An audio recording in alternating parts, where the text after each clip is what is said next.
आज 21 मार्च जागतिक काव्य दिन. सगळ्या श्रोत्यांना मोरपंखतर्फे जागतिक काव्य दिनाच्या खूप खूप शुभेच्छा. आजच्या भागात आपण ऐकणार आहोत काही मराठी कविता. सुरुवातीला सादर करते माझी कविता प्राजक्त फुला आणि तुषार जोशी ह्यांच्या मनाच्या कविता आणि भूल ह्या 2 काव्यसंग्रहातील काही कविता.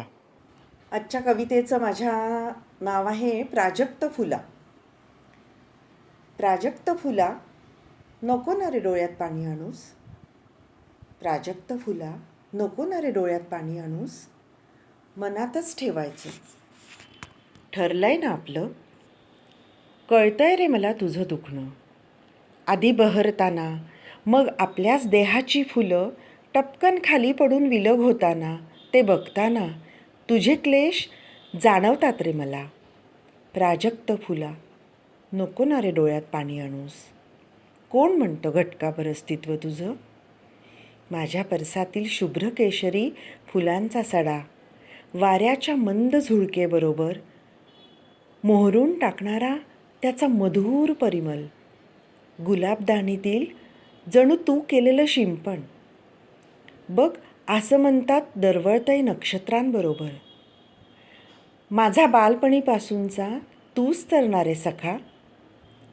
पहाटेच बहरणारा माझी देवपूजेची परडी तूच तर सजवायचास. माझी ओंजळ माझी काया आणि त्यात संचार करणारं रुधिर. रोम रोमात तुझंच तर अत्तर. प्राजक्त फुला बघ किती सुवासिक झालंय तुझ्या स्पर्शाने. माझा श्वास गहिवर सगळं काही फक्त तू. आणि हे पाहिलंस माझे गालावरून ओघळणारे अश्रू अंगणातील तुझ्या कोवळ्या नाजूक फुलात एकरूप झालेत जणू फुलांवरील दवबिंदू. बघ कसे सुगंधित झाले तेही. प्राजक्त फुला नको ना आणू डोळ्यात पाणी. आता तर माझ्या अश्रूंचीही फुले झालीत परसातील. पुढील कविता आहे भूल या काव्यसंग्रहातील एक प्लेट पावभाजी. एक प्लेट पावभाजी एक प्लेट भेळ आणि मग सुरू होतो 2 डोळ्यांचा खेळ. 8 दिवस तुझी किती आठवण आली. तुझ्या विना माझी कशी अवस्था झाली. 8 दिवस तुझी किती आठवण आली. तुझ्या विना माझी कशी अवस्था झाली. आज छान दिसतेस याहून सुरेख कुणीच नाही. हा आकाशी शर्ट खूप छान दिसतोय तुलाही. मग येते बिल. मग येते बिल होते जाण्याची वेळ. मग येते बिल होते जाण्याची वेळ. सुरू होतो रिमझिम पावसाचा खेळ. घट्ट धरलेला हात आणि घट्ट होतो.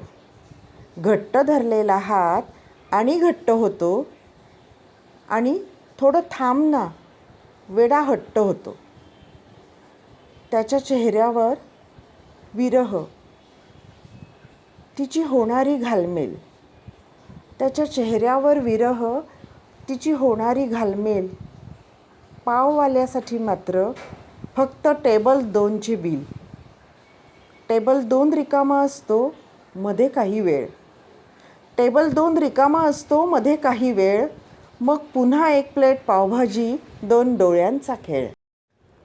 ही दुसरी कविता आहे भूल या काव्यसंग्रहातली. तिचं नाव आहे कितीतरी दिवसात. कितीतरी दिवसात आपली भेटच झाली नाही. कितीतरी दिवसात आपली भेटच झाली नाही. रात्री अपरात्री घोटून कॉफीच केली नाही. कांदे भजी खाता खाता गप्पा रचल्या नाहीत. कांदे भजी खाता खाता गप्पा रचल्या नाहीत. तुझ्या भावविभोर शब्दात कविता सजल्या नाहीत. तारस्वरात वाऱ्यावरती सूर फेकले नाही.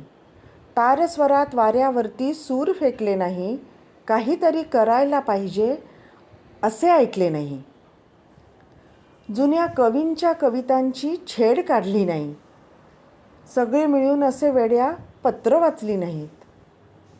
कितीतरी दिवसात तुला भेटलो नाही, शहाण्यासारखा वागत गेलो, वेडात झालो नाही. कविता वाचते. सोनेरी पान. तो पहिला फोन तू विचारलंस काय करतेस? काही नाही, अशीच बसले होते. काय बोलावं कळेनासं झालं होतं. मग काका काय म्हणाले, मावशीने काय कमेंट केला, हेच बोलण्यात गेला सगळा वेळ उरलेला. मग तो पहिला सिनेमा, पहिलीच चक्कर तुझ्या स्कूटरवर. हात कमरेवर ठेवू की खांद्यावर? खांद्यावर ठेवताना हाताची थरथर. हृदयाने किती बरं व्हायचं खालीवर. मग ती पहिली कॉफी. चर्चा प्रियांका चोपडा अशी का वागते? लग्न ठरल्यावर कॉफी खरंच वेगळी लागते. मग पहिला निरोप. त्याआधी दाखवलेलं घर आणि गच्ची. मनापासून हो म्हटलं आहेस ना? तुझा प्रश्न. पहिला हातात हात आणि माझं लाजणं. तू दिलेली गोड भेट आणि रात्रभर जागणं. माझ्या डायरीचं हे सोनेरी पान. माझं लग्न ठरलंय. किती छान. एक माणूस आवडल्याचं मनापासून समाधान. माझ्यासारखी मीच टचवूड भाग्यवान. पुढची कविता आहे शेवटची भेट. आज तुला शेवटची भेटायला आली आहे. तुझ्या मैत्रीच्या सर्व आठवणींची आज मी समग्र मूर्ती झाली आहे. तुझ्या मैत्रीच्या सर्व आठवणींची आज मी समग्र मूर्ती झाली आहे. आज तुला शेवटची भेटायला आली आहे. हो रे, कुणाला न सांगता लपून छपून तुझ्याशी भेटण्याचं मनात आलं आणि तडक आली आहे निघून. हो रे, कुणाला न सांगता लपून छपून. यानंतर असं येता येणार नाही. संसाराची गाडी ओढताना हे समजून घ्यावं लागेल तुलाही. यानंतर असं येता येणार नाही. मैत्रिणीची आठवण ठेवशील ना? दोघेही व्यवहारात रमल्यावर माझी विचारपूस करशील ना? मैत्रिणीची आठवण ठेवशील ना? ही माझ्या लग्नाची पत्रिका. 4 दिवसांनी तुझी बायको झाल्यावर आतल्या मैत्रिणीला विसरायचं नाही बरं का. ही माझ्या लग्नाची पत्रिका.